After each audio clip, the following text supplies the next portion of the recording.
To Hello Culture Matters podcast. Today, I'm very excited to introduce you to our guest. But before I do that, here is a quote I picked just for this episode. The single most powerful asset we all have is our mind. If it is trained well, it can create enormous wealth. Robert Kiyosaki. I thought of that quote. My dear friend, Noah Ostroff, thank you for coming back. Episode 108, for anyone listening to this, go check that out. This was from a few years ago. First of all, thank you for being a friend and a mentor and a supporter over the years. Noah has not only impacted me, but countless people in the real estate community when it comes to sales, investing in real estate, developments, other miscellaneous businesses. If I recall from our last podcast in person all those years ago, which the audience can listen to on episode 108, you were driving in your car in the very beginning, making these calls as soon as you got your real estate license. I never forgot that memory. Noah's the type of guy that is not afraid to take a bite out of the metaphorical apple and see success. That's my introduction for you, my friend. Thank you for coming on. It's like a eulogy speech. You never realize all the nice things that people have to say about you, or the people that you've impacted until after you die. So it's nice to hear it while I'm still alive. Thank you. Wow. This has to be the first of many. I got to think about that. I watched this training that you did that I want to recommend to everyone. They can go on YouTube and listen on Global Living YouTube. It's called Make Your Money Work for You, Wealth Building and Investment Strategies. Noah Ostroff, you can see the title, and if you're looking at the pod there, how to spell your name, Ostroff. For those that haven't yet seen it, why would that be beneficial to go through that training for someone if they have an interest in our quote, right? The mindset of building wealth, or they have an interest in developing a passive life in the sense of income, greater abundance. Why would they want to go take that training? That was where I want to start. Well, I think a lot of people hear the word wealth, or maybe they don't, but not everybody really understands what it means. When you're a kid, people talk to you about being rich, or you see it on TV about being rich. Maybe sometimes people talk about the word wealthy, or sometimes they don't, but I don't think anybody really dives into what it actually means, because we don't really learn about it really in school. And the concept of being wealthy, my definition of it is having $1 more of passive income than you have in personal expenses. So you have the freedom to do what you want to do when you want to do it. And that's always been important to me. And it's not something that happens overnight. It's a process, not an event. It's a mindset. It's something that you have to focus your life on. And it's a lifestyle, really. And what it allows you to do is be able to have the freedom to do what you want to do when you want to do it, having your money work for you instead of you having to work for your money. And the concept of building wealth and eventually generational wealth is making money, buying assets that are cash flowing assets that pay you money while you sleep, right? You make money while you sleep, right? An example of that would be a rental property, buying a piece of real estate that you put tenants in. The tenants pay off your mortgage, and they pay, and you make money off every month. So they pay you an amount, pays off your mortgage, and then there's excess left over, and that's your profits. And you buy enough of those properties, or buy enough buildings that have enough units. Eventually, you have more passive income, meaning money that you're making while you sleep, right? Not the opposite of that, I guess, would be active income, a job that you go and you get a salary. And then you can work because you want to work, not because you have to work. So, the class, you asked about the class, why why go check it out? It's not even a class, really. It was just a podcast. It's just a like a training that I did, really. It was free training that I did. And I think it's good because, I want to impact a lot of people so people can actually learn what it is to be wealthy, right? A lot of people didn't grow up with family members that, taught them about being wealthy. They didn't talk about money, how to manage it. They weren't surrounded by people that were wealthy. They weren't, even if they weren't taught the action steps that they needed to take to do it, and an actual plan. And so I'm just really exposing people to the idea of it, and maybe a couple people will actually take some action on it, right? It opens their mind up, and maybe a couple people will listen to it and take the first steps in what it takes to be wealthy. And I think there's two things in our society that are kind of taboo to talk about, right? And because we don't talk about these things, people don't know about them, know how to do them well. And what do you think those two things are? Money? I think money. Oh, sorry. Yeah, money. And what do you think the other one is? I'll let you say the other one out loud. I want to say culture. No, I'm just kidding. I would think like religion or something, but or politics. Money and sex. They're the two things that people don't talk about, right? And because people don't talk about freely, they're taboo to talk about, right? You don't talk about your sex life publicly too much, and you don't talk about money. How much money do you have in the bank? You don't go around and say, hey, how much money do you have in the bank? And because it's taboo to talk about it, people don't talk about it. People don't ask the questions of the people that actually know how to do it, because it's not appropriate to talk about. And because people don't talk about it, there are people that know about it and are exposed to it, and there's the people that are not exposed to it and they don't want to ask the questions because it's not appropriate. And so I'm just sort of liberating the conversation around it so people can be more free to talk about it, really. What, in your experience interacting with so many independent or those that are seeking independence through real estate, through sales, and earning commissions, being in that endeavor, what are some of the myths that people believe that maybe they're not even aware that they believe? Like, I guess is like how they view money, or how they view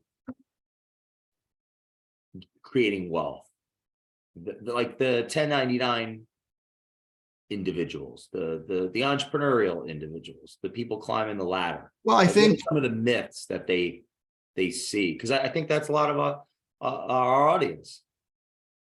I think society doesn't teach us the right thing. I was having a conversation at dinner last night with my kids, because they're about to end school, and they're finishing up 8th grade. They're about to go into high school next year. And, the subjects that they're talking about are we're talking about artificial intelligence and, Chat GPT specifically, and how, Chat GPT and artificial intelligence can write their papers and write their emails and do their math homework and, all this stuff. And so the topic of conversation at dinner last night was, well, with artificial intelligence coming out and sort of, you not having to necessarily know as many things, you can look up a lot of the things.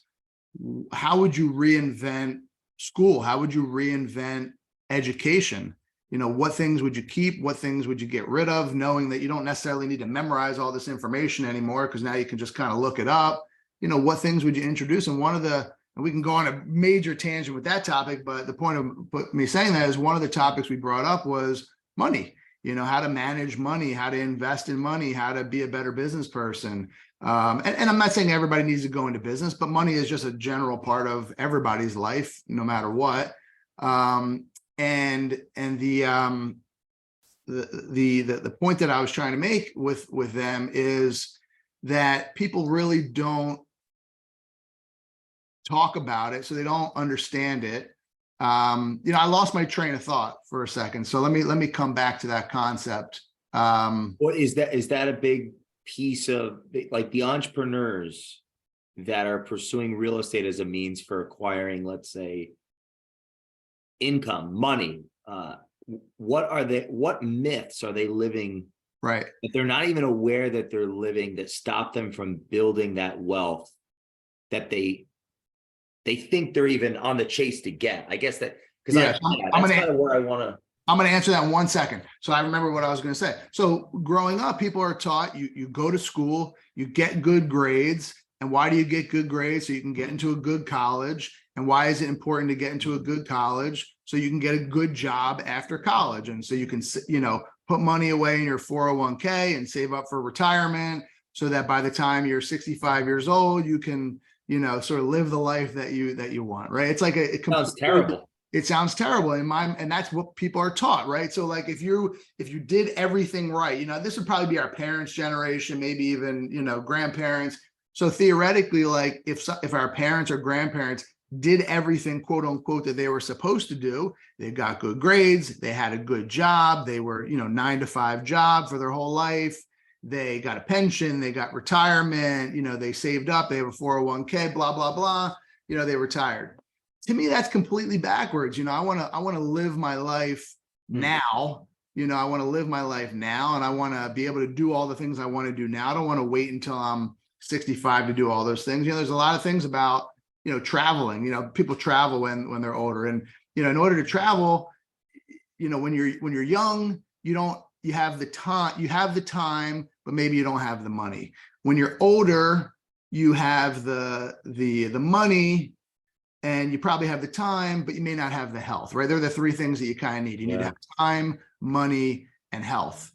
And when you're younger, you have the health, you probably have the time, but you don't have the money. And you're older, you may not have the health. So why not do all those things as you go? So I know that's not the question you asked me. So I'll get back to the question you asked me about what are the myths about it? And I think, what I just said is one of the myths, right? It's what people are not taught the right things. They're taught what I just explained, that is the right way to live your life and manage your money. And there's another way out there. And I think some of the things that I talk about in my thing about why most people don't become wealthy, it's really five main things. It's number one, it just never occurs to people, right? They just don't think about it because they were never taught to do it. They were never exposed to the people that did it. They were never, nobody in their friend group or their family or their, school or anybody growing up did it. So it just never occurred to them, right?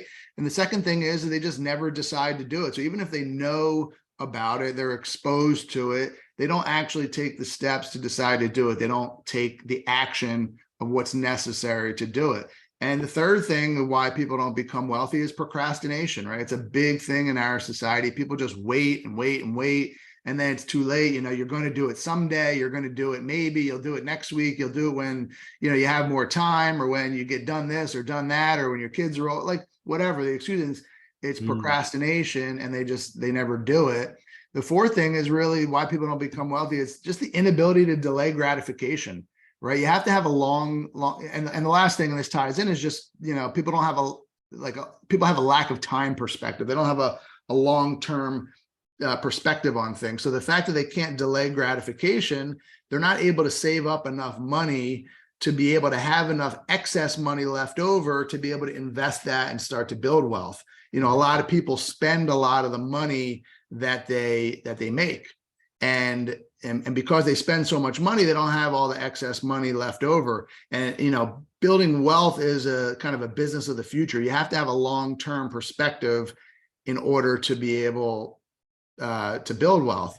I have a couple, like sayings about wealth that I say. I say, wealth is the gap between your ego and your income. I say wealth is what you accumulate, not what you spend, right? Just because you have a fancy car or a nice boat or, nice jewelry and stuff like that doesn't mean you're wealthy. Doesn't even mean you have a lot of money, right? It just means you spend a lot of money. Wealth is what you don't see, right? The most wealthy people in the world, some of them, not all of them, a lot of them are just very under the radar. You wouldn't know. Warren Buffett, who I know you're a big fan of, is, a great example of that. Lived in the same house for decades and decades and decades, and drives a old beat up car, and, low expenses. And, and the last thing is wealth is an end game, not an annual game, right? Wealth is not an annual game. It's an end game. It's something that you're building in the future. It's a business that you build in the future. So what do you think the role of confidence is in that scenario of that. Let's just talk about saving versus spending. Like, do you think there's it takes us, like, where do you think confidence falls into this? Because that just pops in my head. I think, you use the word confidence, and I think confidence comes from knowledge. And I think in order to build wealth and to be an investor and to do that, I think it comes from now two things really: knowledge and money. Maybe more than two things, but these are the two things that pop into my head when you say confidence. And I think confidence comes from knowledge and money, right? Knowledge is the mindset of how to do it, what to do, whether you're investing or whether you're building something or whatever. You have to understand like what a good investment is. You have to understand what value is in order to recognize opportunity. You have to know kind of how money works, right? So all this is knowledge. I use knowledge as the general topic, but once you have the knowledge, then you have to have the money to be able to go out and do it. So it's either you having your own money or having access to money or finding people that you can partner up with in these deals to kind of get your feet wet and get started until you have enough of your own money to be able to do it on your own. And maybe you never have enough of your own money. You're always, a partner in something. And you don't necessarily have to have money to bring value to a partnership or bring value to a deal, right? In every partnership and every deal, there's different pieces of value that people bring. Bringing money to the deal is one piece of value. Bringing the deal is another piece of value. Bringing knowledge, maybe time, right? Time is another piece of value because plenty of doctors out there or lawyers or other, professionals that have money, but don't have the time to go out and do it. So somebody that has that, and I think if you have the knowledge and maybe even if you have the money, that gives you confidence to go out and, take some risks and go out and find opportunities. You have to find opportunities in order to do deals. You have to take action. Investing requires action, and successful investing requires the right action because investors take action. No, this actually might be a great segue to something, if you're comfortable talking about it, without giving away the address, because I wouldn't want to mess up your flow. We recently walked a potential opportunity. Why do you think that, without going into where it is or anything like that, why would it potentially not be a good deal? And then why do you think, or how do you think, or what would have to happen for it to potentially be a good deal? If you could paint that picture. The reason I ask that is you're such a wealth of knowledge when it comes to, seeing something that's maybe right in front of everybody listening to this, and they've never realized, like, oh, that could be an investment that could build wealth and create freedom for myself. So, like, what was that we were walking, and why wouldn't it be good potentially, and why would it, if you were to break down? So going back to the knowledge piece of it, you have to know when something is a good deal. And for me, knowing when something is a good deal is staying in my lane, right? I pretty much just invest in a specific area that I know very well, meaning I know what different product types will sell for in that area. I know what different units will rent for in that specific area. So I can analyze these deals much quicker because I have the knowledge, which gives me the confidence to know that my numbers that I'm analyzing this with are accurate, right? If I went to an area that I didn't know, I'd have to depend on other people, and I have to kind of, base my confidence on their confidence, and I'd have to do some research. So there's three kinds of, so with that foundation of knowledge of an area, there's three kind of deals that cross my plate. I'm generalizing, right? I'm sure there's a lot more than three, but there's the deals that are a great deal, and I know right away, based upon where the property is and the size of it, what I can do there, and the price. The price is really what I'm talking about. I know if it's a good deal. I don't even really need to do much research. Of course, I'm going to run some numbers, but I know right away it's a good deal, right? It's the same way if I said, hey, I have this iPhone here, right? Most people know iPhone. If I say, hey, I'm going to sell this iPhone to you for $10, you would know right away that that's a good deal, right? It's in perfect condition. It's brand new. It works. You know that this iPhone for $10 is a good deal because you know the value of an iPhone, right? Yeah. If I said to you, hey, I have this iPhone right here, it's brand new, nothing special, but regular iPhone, it's $100,000. You know right away that that's overpriced. If I said it's $500, that you don't know necessarily if that's overpriced or not, but you're going to do a little more research, right? So there are the three kinds of deals that cross my plate. There's the ones that I know are definitely a good deal that I need to move on quickly. There's the ones that I know that are way overpriced. And then there's the ones in between where I'm not sure if it's a good deal or not. I'm not sure if the deal is going to work. It doesn't really seem overpriced. It's not like super cheap. I got to run some numbers, right? So the question you asked about this specific deal that we looked at, I wasn't sure. It seemed overpriced to me on the surface. So we started tossing around ideas. What can you build there, right? That's the thing. We said, well, how many units can you build there if we were to do multifamily? What if we turned it into condos? Could we make more money off of it if we did that? What if we did half rentals, half condos? What if we turned it into houses? What if we kept it as a parking lot? What if we put commercial space on the first floor? Can we get more rent for it that? What if we just kept it as is? Because this was an existing building, right? What if we kept it as is and not put any money or put minimal money into it? Is it a better deal that way, right? So we started tossing around all the different scenarios that we could think of, right? Somebody else might come along and look at it differently than us and be able to make the deal work. But when we looked at it, we tossed around every possible scenario because it was not a cheap property. And most of the scenarios that we were throwing out there, it didn't work, right? It didn't work as single family homes. It didn't work as multifamily. It didn't work to keep it as is because the rent was too low based upon what they were asking for. It didn't work a hybrid model. So we literally ran through every scenario that the two of us could think of. And then we determined, you know what? The deal doesn't work. And that's kind of how we looked at that deal. So those are kind of the three deals that I look at. And the overpriced ones, I don't just necessarily just toss them out. I keep my eye on them. I say, how long has it been on the market for? I talk to the person that's, in charge of selling it and saying, what's the deal? It's overpriced. What's the seller willing to take? It's not worth that much. And sometimes, you find deals where you don't think you're going to find deals. And sometimes you have to be persistent and wait and, give it some time.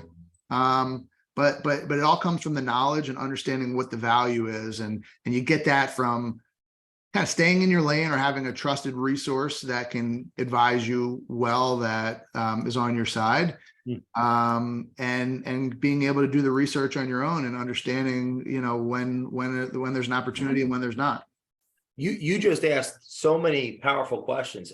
How important in your mind is it to ask questions? What, I guess I just, question mark, right? How important is it to ask questions? I think you have to ask questions to gain a certain base level of knowledge if you're just starting out. And you're going to ask questions, you're going to listen in on conversations, you're going to, you try to get a seat at the table really to just, see what's going on. And then when you're there, sometimes you just don't know what you don't know, right? So you're not necessarily going to know the questions to ask right away. You're going to have a limited amount of questions. And then as you get more experience, you'll figure out more questions to ask. And eventually you'll get enough confidence to be able to, take that leap and do your first investment. And, maybe your first one, you start off small, whether it's a small single family home or a small duplex or triplex or something inexpensive, something that if you mess up the first time, it's not going to bankrupt you. And then you gain the knowledge on the small deals, and then you build confidence like you're mentioning, and maybe you have a little bit more money, and then you can move on to something maybe a little bit bigger, and if you want, or you can just continue to make that your business model. You have to eventually you figure out what your business model is going to be, right? Are you a flipper? Do you build new construction? Do you do multifamily or mixed use? Do you do commercial stuff? Do you build bigger stuff? Do you syndicate deals, right? There's so many different options of ways that you can be an investor. There's not one way that's necessarily better than the other. You just have to figure out what's right for you and what you feel most comfortable with, and which direction you want to go in. And you learn that through time and experience. What's worked for you up to this point, and why do you think it's worked? I started off when I got serious doing new construction because that was my background. So I would buy vacant land and I would build new construction homes and I would sell the new construction homes. And that was my business model for a long time. And, at some point you sell enough stuff and you have enough money in the bank and you want to start investing that money into, more passive income, right? Money that's going to pay you back or pay you. And so then I started to do a hybrid of new construction homes and some small multifamily investments. I think I did a triplex, was like my first one, a small triplex. And Build that? I didn't build that one. Actually, yeah, my first one I did build. Yeah, that was my first one was a 5-unit building. It was That's commercial cool. on the first floor and then a 6-unit building, commercial on the first floor and then 5 units above. And I built that one and, it did well. And, it took me a little bit more time to build up the bank account again and then do another one. That's the thing with a lot, the way that I invest in stuff is once you put the money, I'm a cash flow investor, right? So the goal is to have more cash flow. So once you buy a property and you put your down payment down or your equity down, I'm not refinancing those and pulling cash out. Some people will do that. I don't do that. So once I put that money in, that's pretty much there. I want to say forever, but pretty much I'm not getting that money back in anytime soon. So I'm getting it back, on smaller monthly payments. So, right, you run out of money pretty quickly, right? So you have to have another source of income that's sort of funding the ability to do more deals, whether that's through new construction, whether that's your job, whatever that is, you have to have a way to continue to fund that, doing it the way I do it, right? If you're not refinancing it. So then over time, I kind of switched to a lot more multifamily and mixed use, 10 to 30 unit buildings for me are like a nice wheelhouse. I've done bigger stuff. We're doing an 82 unit project right now. But 10 to 30 unit multifamily and mixed use buildings isn't like a nice wheelhouse for me when I can find that stuff. So that's what I'm doing at the moment. The idea of not refinancing, does that go back to one of your rules? I just want to, the 5 things, the delayed gratification and the lack of time perspective. I thought the 5 things. So can you unpack that or coach me back on that if I'm off? Yeah. Those are 2 things that pop in my mind when I hear like, I'm not refinancing, that money's staying in there. Right. Because I am the right track. If my business model is to increase my cash flow, increase my passive income over time. So, in 5 years, 10 years, 20 years, I have X amount of dollars coming in on a monthly basis. It would sort of be counterintuitive if I continue to refinance and pull cash out because then my mortgage would be higher and I'd have less cash flow, right? So for me, that I don't do that, but also I have other sources of income, so I'm able to do that. So I have three ways I think about my business. Number one, I have my job, right? That's what I come to work to do every day. For me, that's, maybe selling houses or running brokerages or whatever, like sort of my job is every day that I make money on. Maybe I have a salary. Then I take that money and I roll it into new construction flips and where you make bigger chunks of money. And then I take that money and I put it into the longer term wealth building, the passive income stuff that the money doesn't come back, right? So that for me is a 3-tier system. Now, some people, you need to have at least one of those other things, right? A job or you do flips or something to be able to continue to fund those things. But the way that other people could potentially do it, if you don't have, other sources of income coming in that can continue to fund deals on a regular basis, is you refinance, right? You get a deal, you add value to it, whether it's you fix it up, improve the value, or you build, on top of a piece of land, you're adding value to it. So it's worth more than when you bought it. And then you can refinance it and pull cash out, right? And then you pull cash out and you use that cash to invest in your next deal. And you build value and you refinance, you pull cash out and you invest in your next deal. So those first couple deals, you're not having a lot of cash flow, but you're having enough money to be able to go and do more deals. And then your tenants are still paying off your mortgage. So over time, you're building up equity in these properties, right?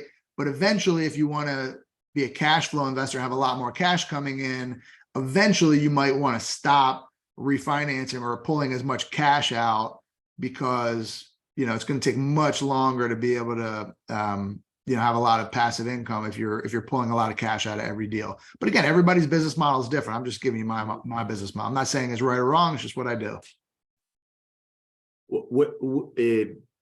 How do you view risk when it comes to leverage? Well, I say just because there's risk doesn't mean that something is risky. There's definitely right now, it's definitely harder to get deals done right now when we're recording. We're in 2023 right now, in the summer of 2023. Interest rates are really high right now. When I say really high, it's a relative term, but I would say, on multifamily, you're probably in the high 5% to 7% interest rate. And if you're doing construction loans, you might be higher than that. You might be 8% or 9%, or if it's non-recourse, you could be even higher than that. And of course, some people are lower, but I'm just giving you the general. So it's harder to make deals work right now. So having too much leverage is going to be a problem, I think, in the future, especially because a lot of these multifamily loans, they're not long-term loans. They're 5-year, 7-year, 10-year loans.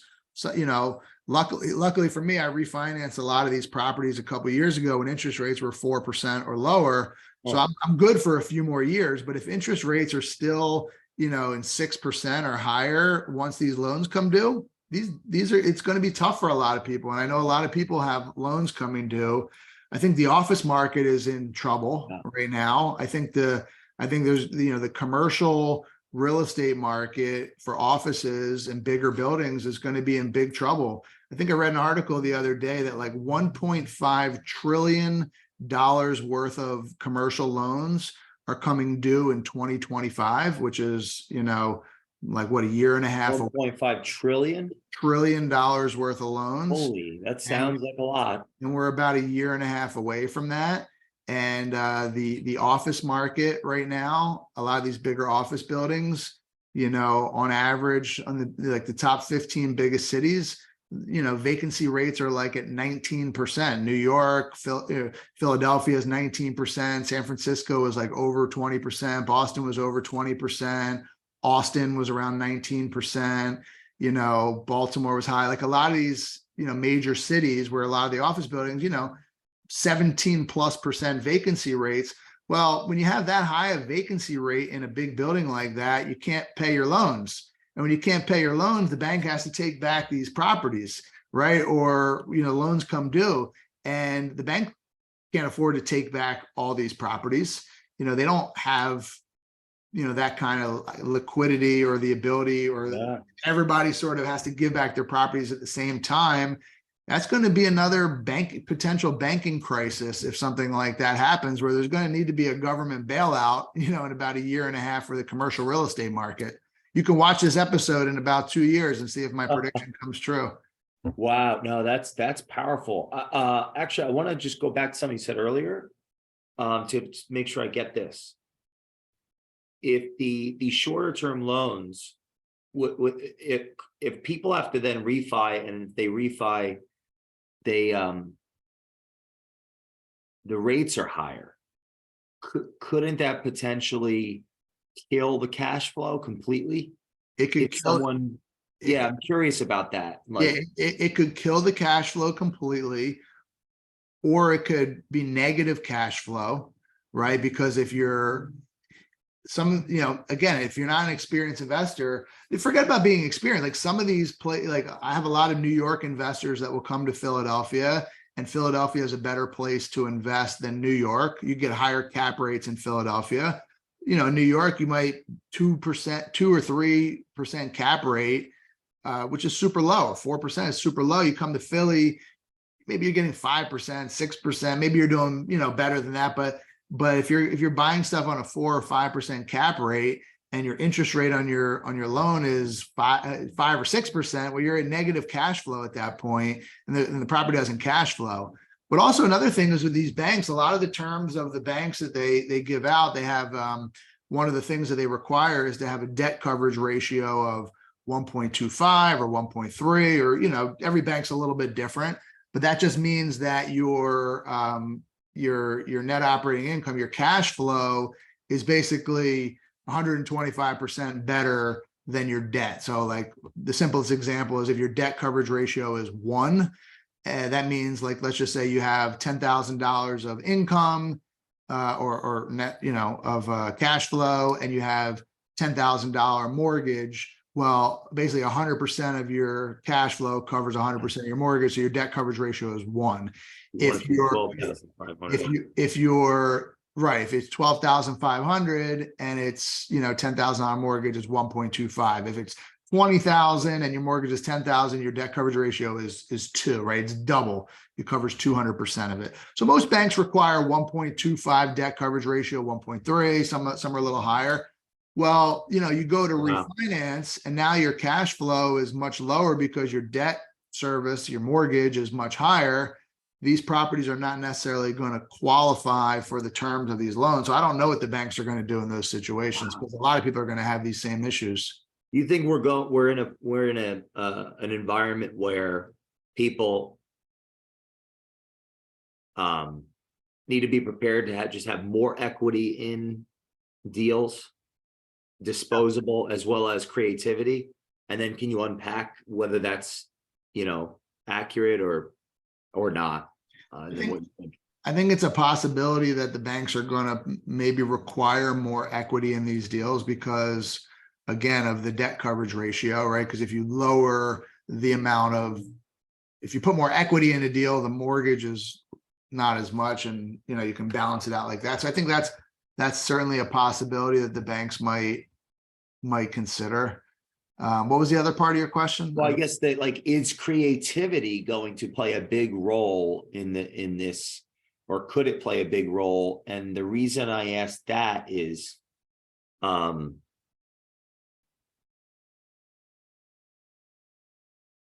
if let's say that people have bought things not too high, but high relative to the current rates, to the current cost of money, because maybe they bought something 5 years ago or 3 years ago or 2 years ago. So then there's creative opportunities to buy things because other people can't keep them anymore, kind of thing. So I'm curious what you think about that. Is this at like a Renaissance even opportunity? It's going to be interesting. There's going to be people, maybe like me, that don't cash out and refinance their properties, pull cash out. And, I might be 5 or 7 or 10 years into a loan, and I've paid off a lot of my debt in 5 or 7 or 10 years, so I have a lot more equity in the property at that point. Theoretically, the property would be worth more, but even if it's not, I've now paid down the mortgage by 5 years or 7 years or 10 years worth of principal payments. So, I'm less of a risk, but not everybody does that. So, yeah, that's one factor. I think, the banks are not necessarily going to want to take back all of these properties all at the same time. So they're going to probably want to figure out how to keep people in these deals so they don't have to. But I also think it's going to create some buying opportunities as well, because, the deals don't necessarily work anymore at the higher interest rates if it's like a marginal deal, and people will need to sell these properties either because they're required to, or because they're forced to, or because they're underwater on a property, or they need to raise money to put towards maybe other properties they have. There's going to be a lot of different situations. And I think there potentially could be some buying opportunities coming up in the next year or so. If you have some cash sitting on the sidelines, cash is making good interest rates in the bank now, 3, 4, maybe even up to 5% sitting in the bank, depending on your bank. So it's not terrible keeping some cash in the bank right now. And I think there's going to be some buying opportunities that are going to come up. I think it's just a natural occurrence of this real estate cycle we're in. I wanted to ask this earlier, but for those that don't know, what is a cap rate? Cap rate is a capitalization rate. So it's essentially net operating income divided by price of the property. So net operating income would be the total annual expenses. So I'm sorry, the total annual income. So all the rent you bring in, minus your total annual operating expenses to operate the property, minus a vacancy rate that we sort of factor in. So, the banks typically will let you get away with like a 5% vacancy rate. Sometimes you might want to put in 8%. If you're in office market, you might put 20%, you know what I mean? But so you take the total annual income minus the total annual expenses minus a vacancy rate that everybody determines, right? And then you're left with a net operating income. And then you take that and you take the net operating income and divide it by the price of the property or the all-in cost, and you get a cap rate, which is short for capitalization rate. And that's assuming a cash deal. It doesn't factor in debt service, doesn't factor in So mortgage. if I bought a property cash for $1 million and the NOI is 50,000, it's 5%. Yep, 50,000 divided by $1 million. So my next question to that is, if the NOI is the total income, because I wrote this down, this is awesome. You said minus the expenses, and you're looking at, and as well as vacancy rate. Income would be based on what these apartments, let's say, let's use that as an example, are rented out for. So there's a level of, I got to figure that out if I'm managing this, acquiring, managing, whatnot. Mm-hmm. Maybe I could raise them, maybe they're too high, whatever. So that there's a lever to pull, right? Yep. And then expenses, like how it's, did I buy the paint too much or did I buy it too low? No, it's not expense. It's operating expenses to operate the property. It's not construction. So operating expenses would be real estate taxes. It would be insurance. It would be property management. It would be cleaning bills, maintenance on the property, trash, stuff like that, right? So the expenses that and there's more too, but it's the stuff that you need to operate the property. All of that based on knowledge is going to be higher or lower, or am I off on like baby? Yeah, everywhere is different. In Philadelphia, a lot of the properties we build that are new construction, we have tax abatement, so our taxes are much lower. Typically when I'm analyzing these properties, the back of the napkin math that I use is like a 20% expense ratio. So I take my, total annual projected income revenue, like total of all the rents or all the income. And then I take 20% off for expenses. And that gives me like a ballpark number for my gross profit before the debt service and before vacancy rate. But in Philly, we have the tax abatement, so it's not typically 20% for me. Sometimes my properties are 12%, 12% expenses or 15% expenses, which is low in some areas. If you go and buy if we're talking about, Philadelphia, for example, or any city really that has an older building like a brownstone, where the property taxes on that property are very high. If you have to pay a lot of property taxes, that's going to eat up a lot of your expenses. If you're paying the utilities on behalf of your tenants, that's going to eat up a lot of your expenses. My properties, the tenants pay their own utilities, but if you own a property where you pay the utilities, that's going to eat up, your expenses. So you have to factor all of this stuff in when you go and you buy a property. You have to know this stuff, right? You have to have knowledge. You have to know the right questions to ask. And, I teach a class on this, how to analyze multifamily properties and what all these terms mean and kind of how to look at it. It's like a basic 101 type of a class, but at least it gives the foundation of how to do it. I think I maybe have a video on YouTube somewhere around that too. Yeah, I was going to ask, where can people pursue that? There may be a lot of listeners that want that. I think I have something on YouTube, how to invest in multifamily properties. I think it's there somewhere if you look up my name and look up. No, in the spirit of ideally having you back to give us continue a master class on how to build wealth versus look nouveau rich. The 5 things, it never occurs to people. Number 1, they never decide to do it. Number 2, procrastination, delay gratification, unable to do that. lack of time perspective, if you were to put a bow on this part of the conversation, would you say is a takeaway for our listeners, just based on where we started today? Number one, just like anything, anytime I speak or go to anything or teach, take action, right? Just do one thing. You may have a long list of notes of all these things that you need to do or should do, or you change your entire business or your life or your routine. That's great. Just pick one thing and actually take action and do it. And for me, if you're brand new, take the first step, get the knowledge, like start to learn how to do it. Commit yourself in your mind that you want to become wealthy, that you want to learn how to do this, that you're going to have the mindset of a wealthy person, a mindset of an investor. And in order to do that, you're going to take the steps necessary to learn how to become that. So that's your action item for today. Everyone listening to this, listen to episode 108 of the Culture Matters podcast, because we really go into Noah's story and where he's come from and what he's accomplished.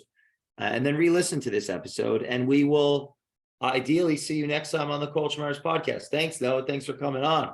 Sounds good. Thanks, Jay.